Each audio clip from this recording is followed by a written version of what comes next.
Hello and welcome to We the Students, a political discussion sponsored by Nauset Regional High School's AP U.S. Government and Politics program, in collaboration with Nauset's video production class. The 22nd Amendment to the United States Constitution was ratified in 1951. It places term limits on the number of years a president may serve in office.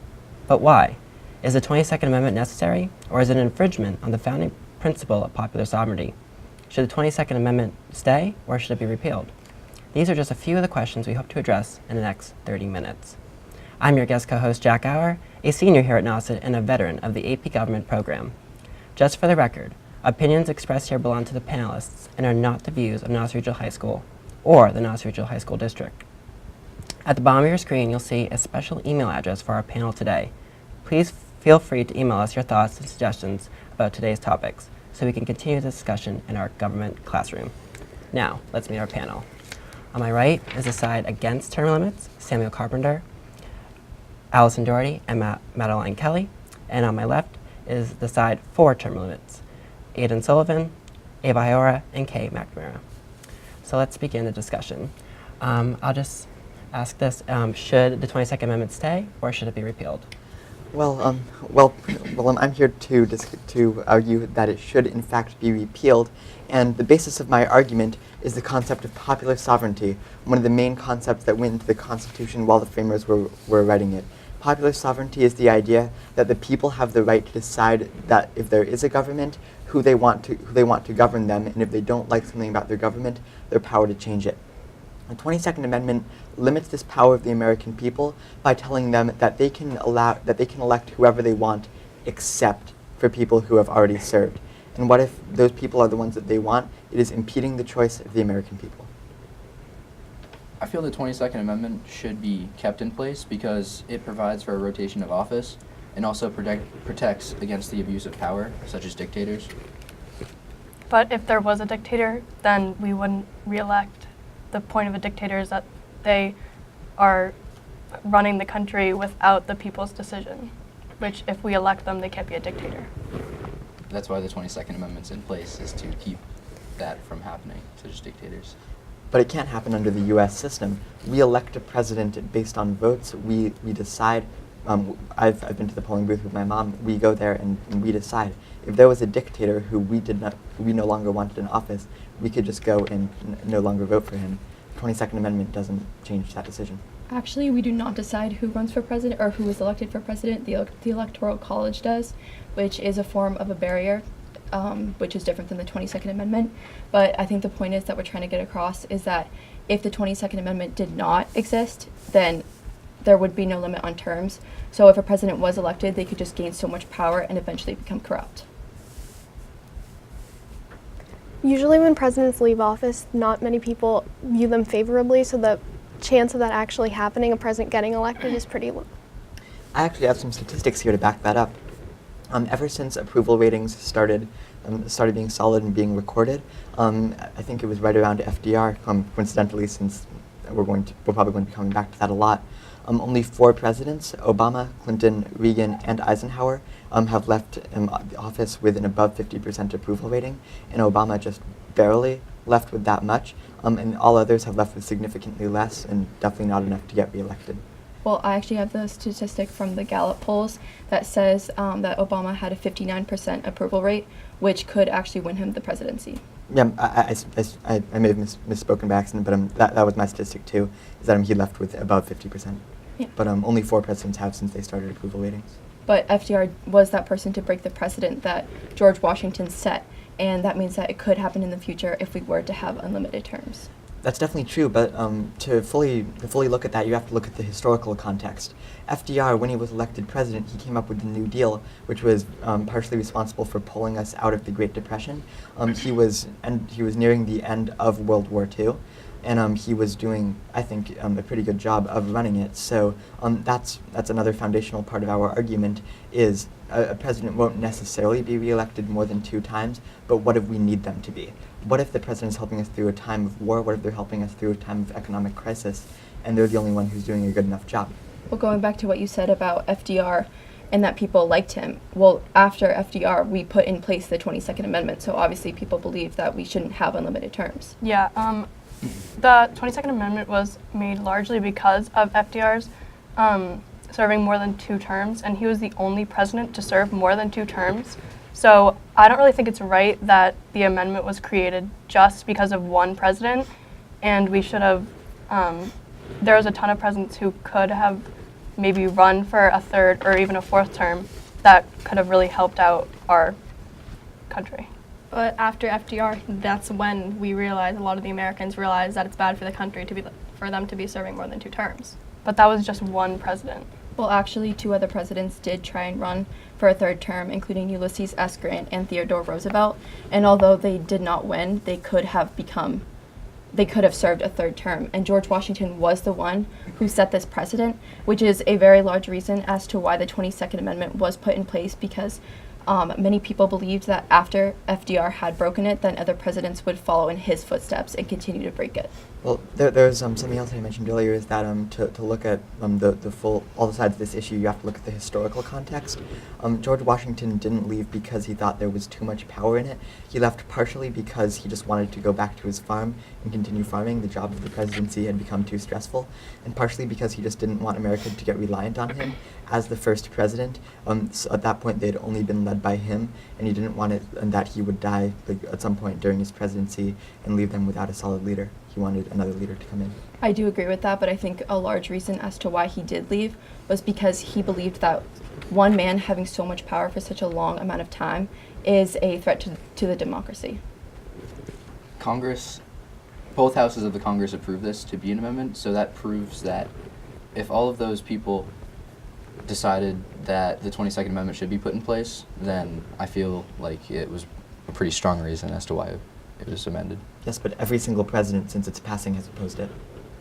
Well, that's Us more of a becoming power. president. Also, the Congress was a Republican-controlled Congress at the time, and part of the reason they probably wanted the 22nd Amendment was because they didn't want the Democrats, who had power under FDR, to have that extent of power. Well, it wasn't just Congress. Also, 3/4 of the state legislatures also approved it. True. It took a bit, though.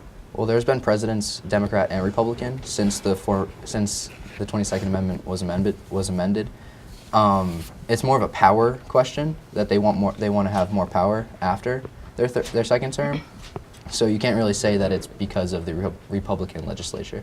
It was as to why definitely it's part passed. of it, though. Also, Sam, going back to what you said about other presidents opposing the amendment, I believe that it is because they oppose it because they've tasted the power and they want to continue their reign of presidency. And that leads us back to the threat of a dictatorship and destroying our democracy, which is one of the foundations of our government. Well, yes, but my question is, can a president accumulate that much power? They because, can't. because like I mentioned, approval ratings have just, for the most part, they are not super high when presidents leave office. So my question is, will they continue to get reelected if they accumulate that much power? And honestly, I don't think the 22nd Amendment will affect much. My question is, when it will affect us, should it? Well, you even brought up the point that FDR was only elected multiple times because World War II was happening and the Great Depression.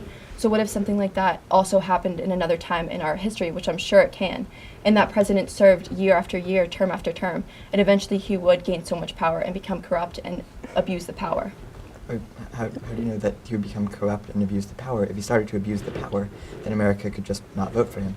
Well, because we need to think of the fact, I mean, we're all humans, of course, as people are going to get corrupt with this much power. That's why it's not good. And when we're talking about government, we should be thinking about the worst case scenario, not the best.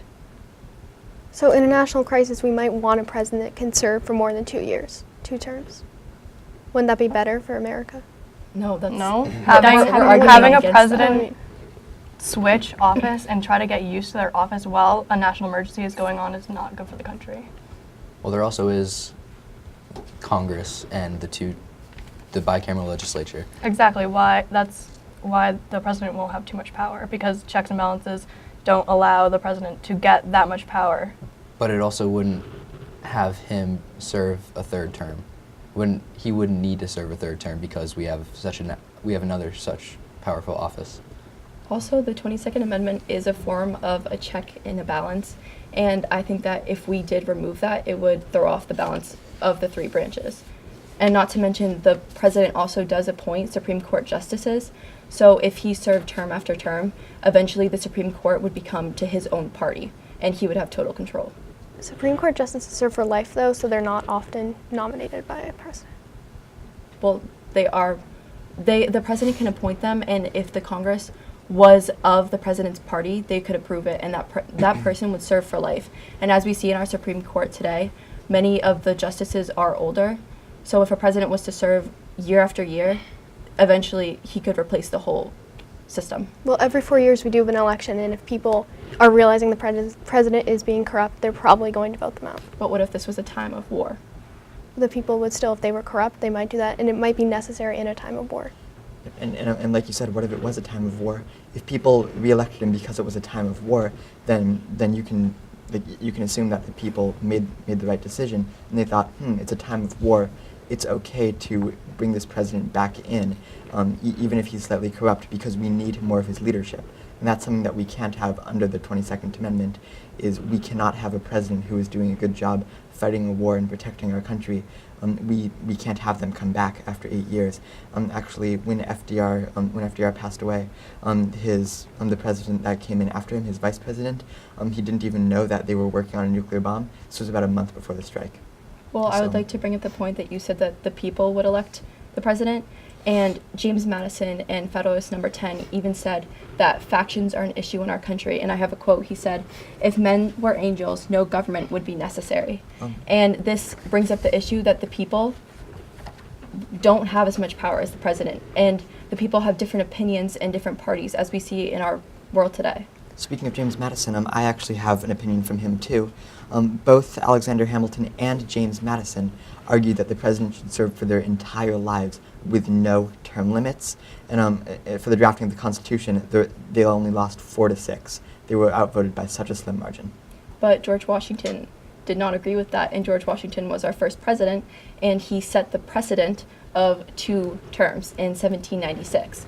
And that worked for many, many years, centuries, until eventually FDR did break that. And that is why they put in the 22nd Amendment, because they wanted to protect the people. FDR served during a national crisis, though Washington didn't, so maybe it wasn't necessary for Washington to serve for another term. Well, I think Washington did serve during a crisis because the country was new and it was just beginning. And so he could have continued to help the country, but he wanted to pass off the power because he didn't want himself to have too much power. And we're not saying that we think every president should serve for such a long time or even more than 2 terms or more than 1 term. We're saying that the people have the right to vote. That's like the core value of our democracy. And we're saying that if the president does become corrupt, if he's not doing a good job taking care of our country, we have the right to re-elect him or not. Well, I would also like to bring up the point that if a president was serving term after term, then the people might just give up on voting because it's the same president all the time. So they might not want to voice their opinion because they know it's not going to change anything. What would they have to lose by voicing their opinion? They might think that it's not going to have an effect. Well, I mean, when you think about how many people vote today, a lot of people still say voting has no effect, and yet millions and millions of people still show up at the polls and cast their vote for the president that they think is best. I don't think that because a president is continually elected, I don't think people are going to stop voting. But imagine a president being there term after term for decades even. People wouldn't want to vote because they would think, oh, he's just going to get elected again, so why bother? Well, and the people who do go out to vote, like you said, are continuing to re-elect him because they think he's doing a good job. If people truly, honestly thought we need to get this guy out of office, then we've seen it happen today. There would be interest groups, there would be campaigns, get out the vote, and before you know it, millions of people are at the poll voting against that president and getting him out if people really don't like him. Yeah, Well- the 2 other people who did try to get a 3rd-term president, Theodore Roosevelt and Ulysses S. Grant, they didn't win that 3rd term, so it shows that people will not always elect someone for a 3rd term just because they ran. Actually, 12 presidents have served 1 term and then did not get reelected. 5 presidents inherited the seat and then lost the presidency. There have only been 45 presidents, so almost 40% of presidents served 1 or less terms and then did not continue to serve. So I think that shows that the power of incumbency, while it is powerful, but it isn't it isn't ubiquitous. Just because you're the president doesn't mean that you're going to keep being the president year after year after year. Well, I agree with your statistics, but what about that one president that's going to break that rule and is going to serve for 2 terms and then want to keep going, what's going to happen then? Then the people will decide, do we want this guy? Because the presidency, it isn't something that you can steal from the American people. It isn't something that you can buy. It isn't something you can take over. I understand that the Electoral College elects, not the people don't, but the electors so far have always voted along with the people and have chosen the president that the people want. So I think a president can't just keep steamrolling ahead without the approval of the people. If people honestly don't think that they want him as president, they just plain and simple won't re-elect him. Well, I would like to bring up the point that why does a president need to serve more than 2 terms? Why is 2 terms not enough to get to influence policy and legislation and create new rules? Why does he need to serve 12 years, 16 years? Well, I definitely agree that for the most part, he doesn't. However, we aren't here to discuss every single president. In fact, I personally I think most presidents should not serve more than 2 terms. We're here to talk about that one. When World War III rolls around and the president has been fighting it, and he's been doing an amazing job, we don't want to say, oh, you've been winning this war for us, all right, time to leave because of an amendment that we ratified 100 years ago. Well, what about the effects of having term limits? With term limits every 8 years, there are political transitions and parties switch roles, and that's healthy for democracy. So what would happen if we got rid of that? Well, here's the question that I want to ask you. Why do those transitions happen? Because we switch presidents. Yes, and why do we switch presidents? Because it's healthy for the democracy. Or, sorry, but like, what causes the presidential switch to happen? The 22nd Amendment, which is an insurance policy to ensure that we don't have a dictator ruling over our country. Well, here's what I think. If people elect a Democrat president, they aren't going to then suddenly elect a Republican president because they can't elect the old guy. If they were pleased with what the previous president was doing, they will try to elect the new guy, and it will be pretty much the same, except the new guy will not have as much experience. So I don't think the 22nd Amendment is causing the shifts. I think we just see it more because it happens to line up with what the 22nd Amendment wants. Well, what about the president having too much money than other candidates? If a candidate was to run against the incumbent, special interest groups, as we all know, give money to incumbents. And if Obama was the first billion-dollar candidate, and he had so much power over other candidates because they couldn't match up to his money. So if a president was to run again for a 3rd term, he would accumulate so much power and money that no other candidate would be able to go against him. But a lot of in the 2nd term presidents, the approval rating goes down for the most part. And so if they keep getting elected, and the people say that they don't want this president anymore, they're going to elect a different president no matter how much money he has. Well, I disagree with that because I think that some presidents actually do get higher approval ratings as they go on. So if a president... but not a lot. That's like rare. Can you name some presidents that have? Obama. He ended with just like I think he said 59% earlier, and I don't think that's quite enough to get reelected. Presidential approval ratings, I don't think that would translate to a favorable election outcome, or if it did, it would just lead to one more term. Well, what about Ronald Reagan, as you brought up, or Dwight D. Eisenhower? Well, are you saying that those guys shouldn't have served a 3rd term? Yes. Why? Because I'm going to bring back my point. If we had a president serve for 3 or more terms, it could bring up dictatorship and they could gain so much power. And if a president did keep serving, they would eventually become corrupt and abuse that power, as we have seen in many congressional members where Congress doesn't have limited terms. And I would like to bring up former Representative John Conyers, who served for 26 terms, which is 52 years, and he used his power in an abusive way.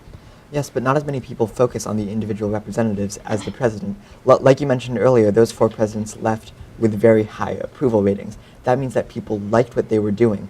They thought they were good presidents. So my question is, why is it that a president who people like the job they're doing, they like the things they're doing, why can't those people have that person continue to be president? Well, actually, 75% of Americans want term limits on Congress. So I think that just proves that many people do agree with the 22nd Amendment. But we aren't talking about Congress, we're talking about the president. Yes, but it relates to the presidential terms because it's another office that doesn't require terms, even though many believe that it should. I just want to ask, do Ava or Aiden have anything to include in this? I think that when we were talking about like switching them. I think that it keeps the spirit of the democracy alive. So we need to have the change in our country, which we do, and it needs to continue. It's very healthy for the overall system of our government.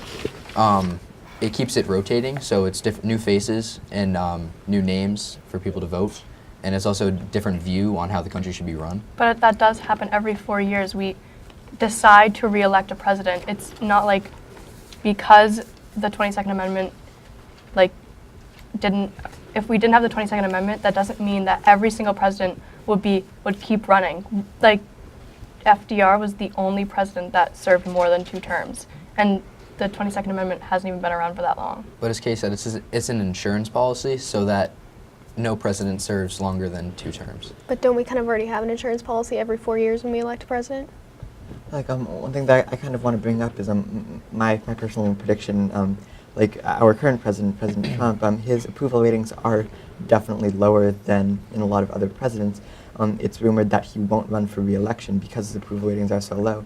I would be willing to bet that if he were to run for re-election, I don't think he'd make it past the primaries. If he did, I highly doubt he would get re-elected. So I think that the Americans can decide if someone who they don't like, if a president that they don't like is running again, they can make it so that he won't even get past the primaries. Well, as we know, many Americans did not like Donald Trump. In fact, the population actually did vote for Hillary Clinton, but he was elected because of the Electoral College. So if half of America was split between 2 candidates, what if that happened again if there was unlimited terms and many Americans wanted to re-elect the president? What would happen then? Then they would re-elect the president like many Americans wanted to. But what if he was corrupt? Then they That's wouldn't. for the people to decide. Yeah, we can't decide what future president is going to be corrupt, and we can't decide whether or not the people will think he is. That's up to the voters to decide if they think he's a good president or not. And if the voters think he's a good president, then that is part of the principle of the Constitution. The people decide who they are governed by. The government cannot decide who governs the people. I agree with you on that, but going back to what James Madison said, factions are a real thing in our country, as we all know, parties and different groups who want different things.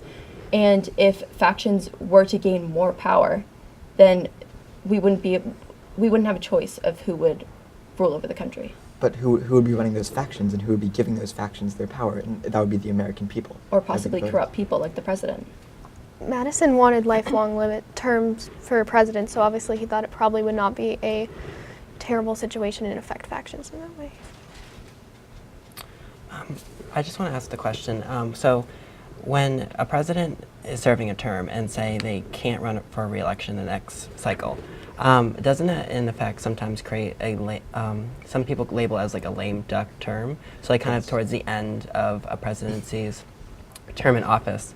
It kind of was showed with like Obama when he was leaving office and he nominated a Supreme Court Justice, Merrick Garland, who wasn't appointed because the Republicans were saying that because Obama was going out of office, he didn't have as much power for the new incoming president. So I just wanted to ask, what are our thoughts like on a president being lame duck when they still are the commander-in-chief? I definitely think that's a big problem with the 22nd Amendment, is that a president who people do like and they want to re-elect him, as the day he begins his second term, he is a lame duck because they know that in 4 years, no matter what, if he has a 100% approval rating, he is not getting re-elected.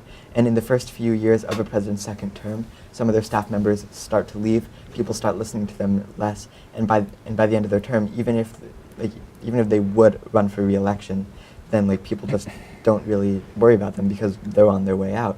And I don't think that should necessarily be there's such a power vacuum for the second term. I don't think that should be something that happens. Well, I disagree because I think that it's referred to as the first term of a president is when they are running for re-election, and then the second term is when they're worried about their legacy. And I think in the second term, or even in the first term, they're more determined to create a history for themselves. And if they had unlimited terms, they might think, oh, well, I can just run again in the third term. I can just keep pushing this off and pushing this off. Whereas if you have a limit, you know that your time is up after that point. Yes, but no matter how determined you are, if Congress just isn't going to listen to you because, oh, that president, yeah, he's out of here in a few years. We don't need to worry about him. Then no matter what great ideas you have, they're never going to get done. Well, I would disagree with you on that because even if the president is not able to run for re-election, he still holds the office of the president, and he still holds that power. And Congress is still going to listen to him because he has power.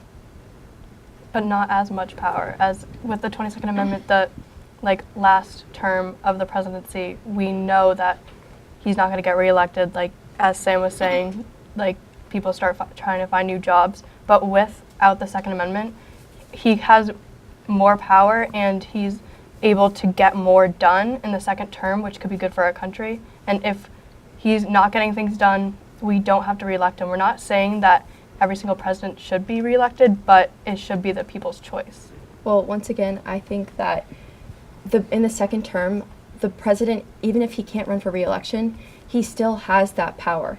And the people, they might be focused on another campaign, like Donald Trump and Hillary Clinton, but he still holds the power. And we saw with Obama, up until the very last days, he was able to put in legislation and he was able to do executive orders to pardon people. And he still holds the power to do that. Well, yes, but that's just an inherent power of the presidency that every president can do. When you're trying to do something big, such as, this is a current example, passing tax reform, then you need the full support of the Congress, and you need the full extent of your presidential power, even if it's something that the American people fully support. The executive orders and things, those are things that Obama and his staff could do without without much fanfare, without approval by Congress. You could just write them and have them done. Whereas the big legislature, those are the things that I'm worried about. Those are the things that maybe a president couldn't get done in his second term. Yes, but if a president wanted to put that legislation in, he might have done it earlier in his terms. And also, if a president wanted to push that legislation through and was able to go for a third election, that brings up another topic of having a dictator rule our country. We're almost out of time, so I just want to ask if anyone has any closing remarks they want to say. If anybody wanted to add a couple more opinions, discussion before it ends. Well, I kind of want to talk about the actual dictator and the king, because although this is very different than America, we can relate the dictatorship to Hitler, and it was the greatest crisis Germany has ever seen. And now that's obviously a major dictator, and that's an example of when the man got bigger than the country, obviously. Yes, but on the other side, people did not vote for Hitler every 4 years. And people vote for our president every 4 years. If a president becomes corrupt or if a president is doing a bad job, then it is the right of the people to decide if they want him out or if they want him in. And the 22nd Amendment takes away that right of the people. It doesn't matter if, maybe the president has some flaws, maybe there are some bad things to going over, but that's for the people to decide. That isn't for the government to decide how the American people can vote and how they can decide how they're governed. Yes, not but just the all colonists, people. the colonists left England when we began our country because it was a monarchy, and they wanted more freedom. And we created this government to have a democracy. But Yeah. if we repeal the 22nd Amendment, first of all, you have to make another amendment, which is challenging. But it would ruin this insurance policy that we have, and could pose a possible threat to another monarchy, which is what the founders wanted to avoid in the first The place. dictatorship just won't happen.